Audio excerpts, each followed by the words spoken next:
A woman hears constant scratching inside of her head for years, then doctors discover the horrifying cause. Imagine never knowing the sound of silence. One may think it's a superpower to be able to hear almost everything around you, but for another it can be a curse to live with for the rest of their lives. That is what 32-year-old Gemma Cairns goes through every day, as she has a rare medical condition that forces her to hear her own blood course through her veins every waking second. According to a local news media outlet, Cairns didn't realize this was abnormal until she told her mother about it as a teenager. Cairns desperately tried to find answers for the next 14 years. At first, Gemma Cairns thought that everyone could hear the way that she could. After all, she never knew what it was like to not hear a constant whooshing noise or static or an incessant squeak from the back of her head. "There are always noises going on," Gemma said. "I've never heard complete silence." As a teenager, she finally realized something was wrong. She was alone in her inability to experience silence, and she knew it was time to seek help. This realization was the start of a 14-year journey for answers. For Gemma, there was only one way to describe what she thought everyone understood. "I've always heard my eyes moving and my heartbeat in my head." As one may expect, this was a strange complaint for doctors to hear. Where would a person go from "I can hear my eyeballs move"? For years, Gemma was prescribed medication for nasal issues and blocked ears, but nothing worked. Supersonic hearing, Gemma decided, was something she was born to endure. Besides, now that she was an adult, she had more important things to focus on, her son. But even caring for him became complicated. "I still go to work, but it affects things like playing with my son. If there are more than a couple of noises going on at once, it can overstimulate me," Gemma described. She lived her life in fear of loud noises, at least until one day that she couldn't live with the noise. In 2016, after moving to Glasgow in 2016, only did her luck change.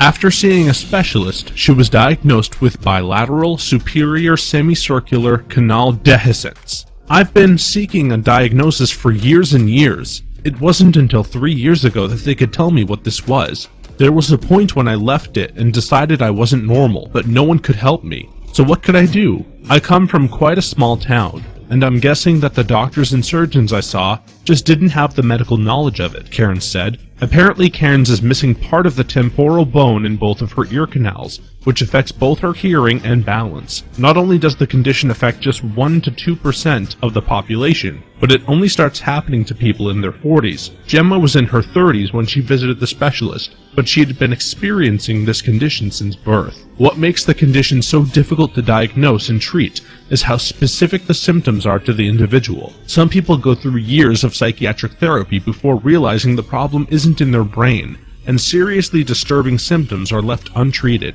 Some people find that their eye movements are in sync with their pulse, meaning they're always sensing motion. Others constantly hear the vibrations of their own voice, and if you're like Gemma, this can make hearing anything at all a challenge. "With some frequencies, I just can't hear at all. I really struggle with deep voices," she explained. To anyone without the condition, hearing these descriptions of it is terrifying. But Gemma was always aware of how much worse her situation could be. "Sometimes I just want to sit and not hear anything," she admitted. "I feel bad saying it because it's not like I'm dying, but it does take its toll. Imagine feeling constantly dizzy and off balance." That was Gemma's everyday life. But maybe not for much longer. Gemma's specialist gave her hope for the first time by suggesting a procedure that would correct the problem in each ear. Still, of course, the surgery didn't come without its risks. For one, the surgery could only be done in one ear at a time, meaning Gemma would be bedridden with intense dizziness and tinnitus during the recovery period.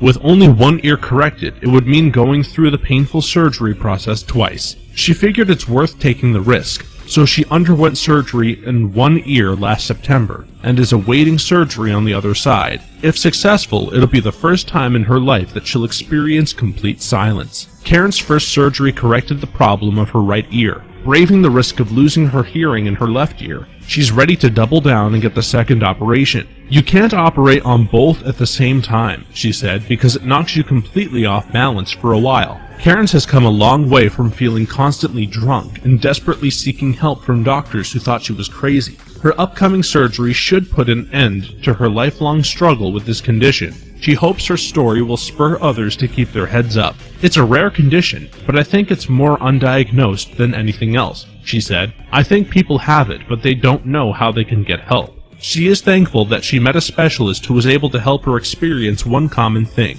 silence. A lot of people can experience a moment of silence, and it can sometimes be taken for granted. But not for Gemma. It's now leisure. She can start to appreciate it.